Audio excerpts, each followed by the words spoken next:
Welcome, everyone, to Stepping Into Your Leadership. I'm your host, Christine Courtney. Our goal here is to give you some actionable takeaways that will help you lead your teams. Thanks for joining us on this leadership journey. Let's get started. I have a disclaimer for this episode. So here's the fine print. I had some audio issues, but we decided to go ahead and still release it because Greg is brilliant in it. So forgive me as I learn this new system, and I appreciate you listening. Hello, fellow leaders. Christine Courtney here once again with my colleague, my comrade in arms, Greg Shamie, in the house. Hello, Greg. Hi, Christine. We are talking about the how of delivering more dynamic presentations. A topic that we get tons of requests and questions about all the time with a lot of the folks that we work with, no matter where they are in their career. If you're just starting to, if you're the CEO running an organization, or you're a startup that has to get funding from investors, every person on the spectrum, any of this stuff is so valuable to getting better at. And so in the last episode, we talked about the why of delivering dynamic presentations, why train on it, why get better at it. If you haven't listened to that one, you might want to go back and listen. But this one, we're going to dip into some of the tricks and tips of the trade, actionable things that you can do to get better at this. I brought Greg in for this because not only do I just like hanging out with him, but also because he does this for so many companies. So many people bring him in to help them work on their pitches, help them work on their team meetings, coach them on how to get a little bit more confident in delivering their messages to their teams. Whatever it is, I guarantee you there is a time for you to do this. Whether it's you're presenting at a family memorial or a block party, to a school event, to whether you're presenting for a board or investors, and everywhere in between, this is going to be valuable to you, right? Basically, when we're talking about delivering dynamic presentations, it's just about getting better at your communication skills in a different environment. So if you're communicating one-on-one with someone and the person's right here, that's one way to communicate. Then you have a team, you've got to communicate a little bit differently. Your audience, so to speak, becomes a little broader. And then when you have a big audience, people even more so. But it's all the same. It's about how you're communicating your best self. So today I have Greg here to talk about some of the elements that he talks to people about and helps train them and to get better at this. And hopefully you can try some of this stuff and let us know how it goes. Get back to us in the comment section with questions, and maybe we can have a follow-up to this, because this is such an important and well-researched topic that people are still questioning, like, how can I get better at this, right? Everybody, even if you're good at it, you want to get better at it. So welcome, Greg. Hey, thanks, Christine. Excited to be here. All right, so let's jump in because we promised people some actionable tips. So let's give them, what do you call like the most important elements of any presentation, like of any presentation that you're getting to make it more dynamic? Okay, so we said we would get some structure here, right? So let's get into specific elements that we look at when we're trying to set someone up for success. So the first thing is the importance of hooking the audience, right? That they say it's like you have like 8 to 15 seconds to capture your audience. They're making a judgment whether they like you or not in those first 8 to 15 seconds. And so not to add more pressure to something that's already feels very pressurized, but it's important to know that their brains are making a decision right away. So we want to have a strong opening, whatever that is. We want it to be authentic. We want it to be real, and we want to grab them. We want to hook them. A lot of times, if someone's doing a speech, I'll have them play around with starting with a question. That's a great way to get people into your talk. What do you think about this? Hypothetically, they don't have to answer. Obviously, you're speaking to them potentially, right? Or you could even break the wall and have them respond just by, show of hands. Raise your hand if you think, right? And suddenly you have audience participation and connectivity going. So what is one way you can start in a way that is going to grab your audience and hook them into you? And that's another part that we look at, like, what are the things that excite you about this? Because if you're excited, guess what?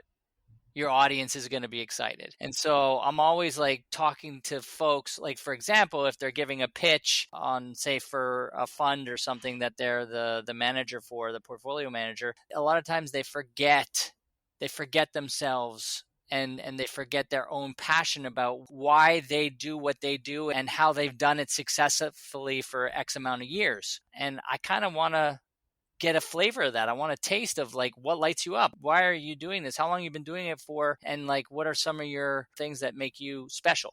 Yeah, I love that, because sometimes people think a hook, has to be a joke, which sometimes if you're legitimately funny and you've got a joke that is appropriate, it can be good. Sometimes it can seem like, a little forced, but even just a question can be great, because I'm not a neuroscientist, but I play one on TV. And I will tell you that what happens when you ask those questions is that it makes the people in the audience immediately engage, because their little brain cells wake up and go, oh, wait a minute, I'm needed here. It's not just that I'm a passive participant in what Greg is saying. I actually have to think, I have to do something. And so their brain wakes up, you get more engagement and therefore more memory and retention of what you're saying.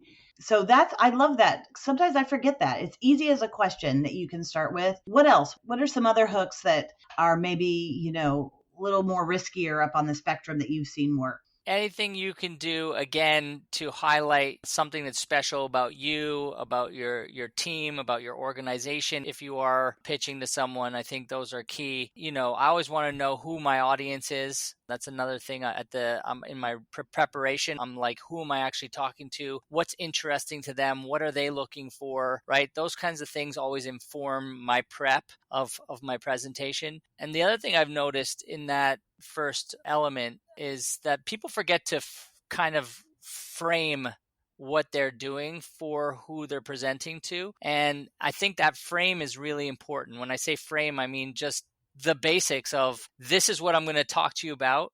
Then I'm going to tell you all about that. And then I'm going to tell you what I told you, right? Like the three basic elements of sort of setting your audience up for success. Like, oh, thank God Greg is prepared, right? That puts my audience at ease, because my audience usually comes in going, well, what's going to happen? What is he going to talk to me about? Is he going to put me on the spotlight? Because I don't want that, right? Like, is this safe? And if they see I'm prepared and I'm telling them transparently what's going to happen, then that puts them at ease, and suddenly we get closer. Yeah, I love that. So hooks can be anywhere from thinking about who are you and how you can get more of that out, framing it for the audience. I love that. Asking a question. It can be a joke. It can be a cat meme. If you're into cats, right? It can be any of those things that get the audience like, oh, this is interesting. Something different. My son did a presentation on something at school. I think you helped him with it, Greg, because you came into his school, and he had a terrible start. And after you worked with him, he came up with a Ted Lasso meme that football is life, from Danny Rowe. Life is football. And immediately the panel of teachers that were looking at this, relaxed and laughed, and he could laugh because that was so much a part of him and his internship. So it could be that. It could also be, I have to say I have to remember this in my meetings with folks. And I had planned you'll probably remember this, Greg. I had planned my team a 3-day retreat for our staff. And, they plan it to the T, where I'm like, okay, and I'm really kind of, my day is the first day in terms of what I'm going to do, the stuff that I want to get across to people. And I have lots of different things planned, right? And a real lesson for me was that at the end, we always ask for a survey of like things that people liked the most, or things that we could have been done better at, or what they remember. And the one thing people remember, this was a couple of years ago, I have a bunch of folks that work for me that are drummers. And I said, hey, after the break, when people are really tired and not paying attention, it's impossible to get them back after lunch. I said, I'm going to pretend that I'm starting this conversation on goals. And immediately our staff, if we are doing goals after lunch, they're going to be like, oh God. Instead, so I said, I want you to come out and just start like drumming, right? And then we'll get to a crescendo, and then we'll come back down, and then I'll move on, but it'll get everybody's attention, right? And what happened in that moment that was so funny is that people thought that I would, because I kind of acted like I was surprised that it happened. People were like, I can't believe he's just coming in over her. Like, how rude. I can't. And you see this combination of people that are laughing. There's some people that are like jamming out to the music, and there's some people that are like scared for me that this guy's disrupting my work. And then more people started adding, and people started going on their desks. And then I started, because he said to me, he goes, Chrissy, if we're going to do this, they're going to be worried about you. He knew that. So he said, at some point, you have to get into it. So as soon as I saw that happening, then I started dancing and getting into it. And the whole room erupted into this like big drumming moment. Okay. It was probably 5 minutes, 7 minutes max from start to finish. And at the end, I could go into whatever I was doing. People were listening. Let me tell you, people were listening. So anyway, we go through 3 days of different interesting things that I thought that we were doing. Do you know what everybody talked about? That dang drumming moment. Everybody was like, that was the best. That was this. I said, oh my God, we hardly prepared. It was 5 minutes. But that moment, because I think it surprised them and shocked them and they didn't know what was happening. And of course, you can't do that all the time.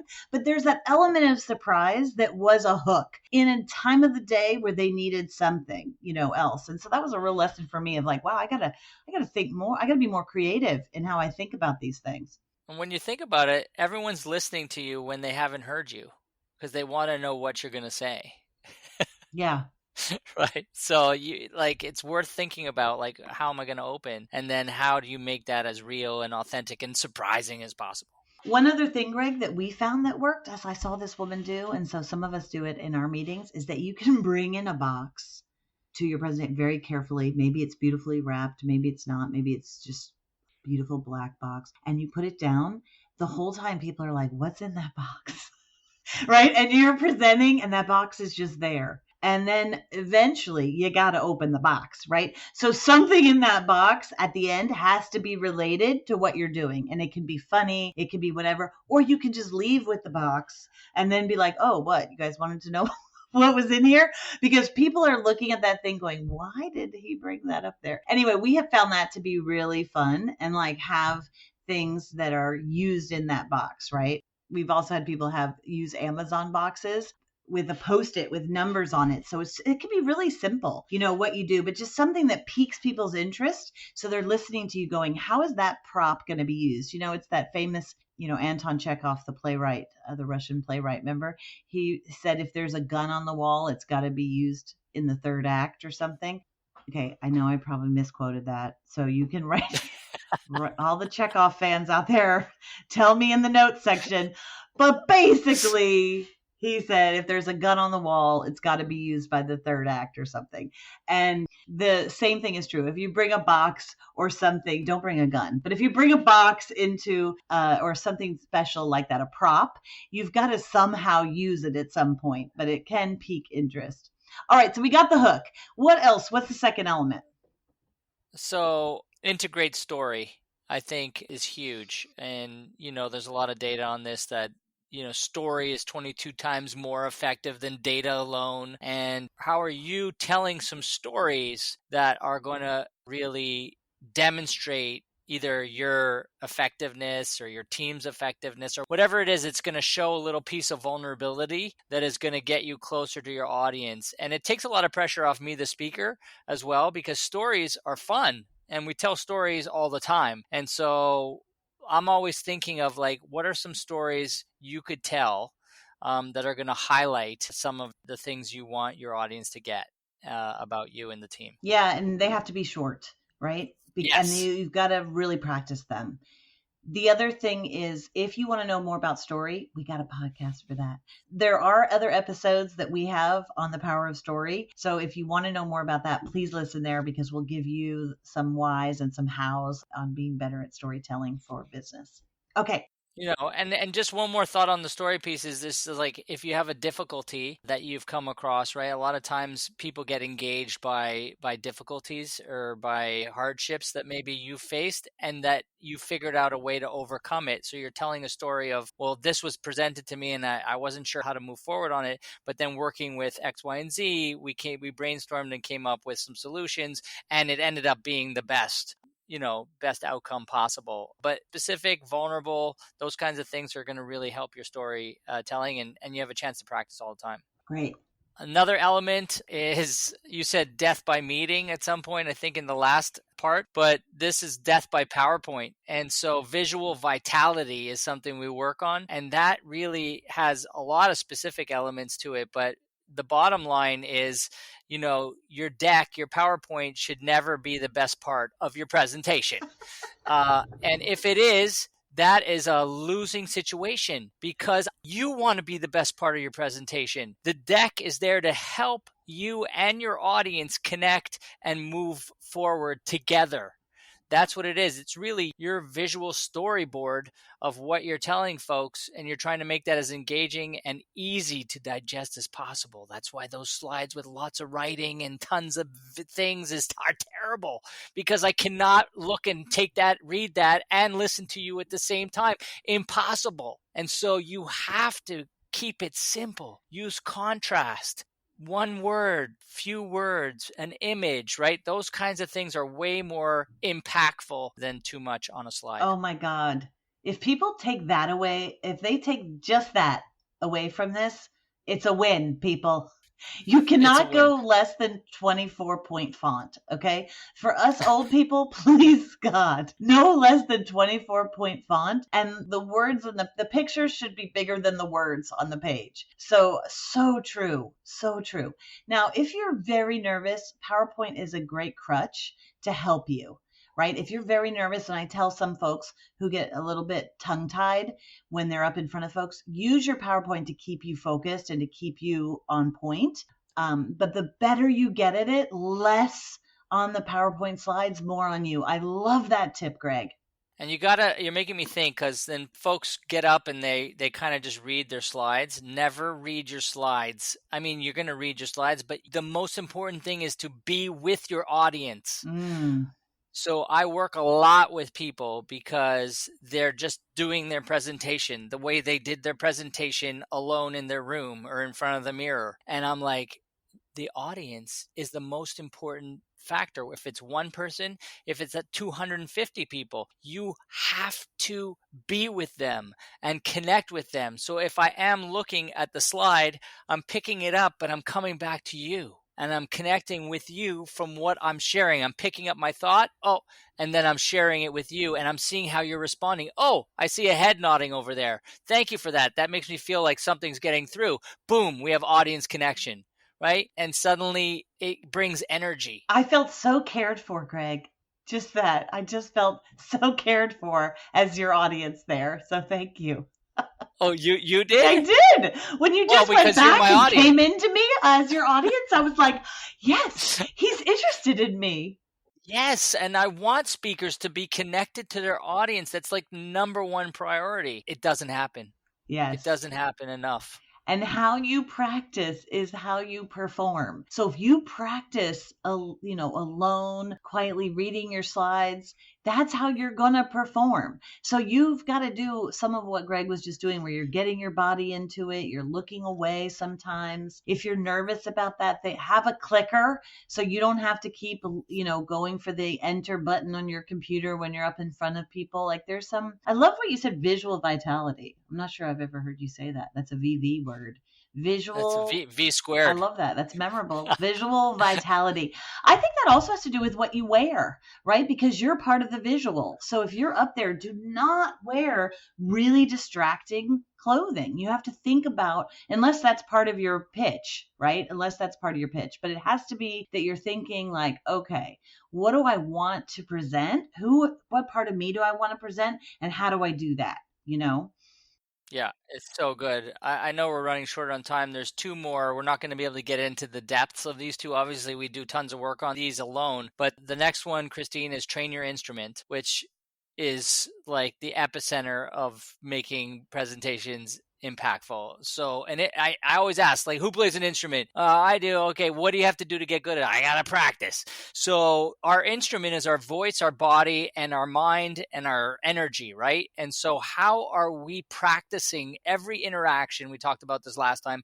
Every interaction is an opportunity to practice our voice, the way we communicate, the way we express ourselves authentically, the way we make mistakes and bumble and embrace that. Right? Audiences love mistakes. I mean, honestly, we're scared to make mistakes, but they can become our best moments if we embrace them. And so learning how to play this instrument effectively and express the energies I have into the text, into the content that I am sharing is an art form. Most people push it down because they get nervous, and then it implodes.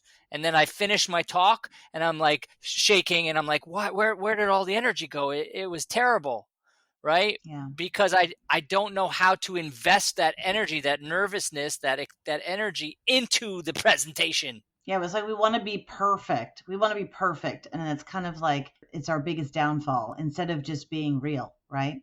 Prepared, but real.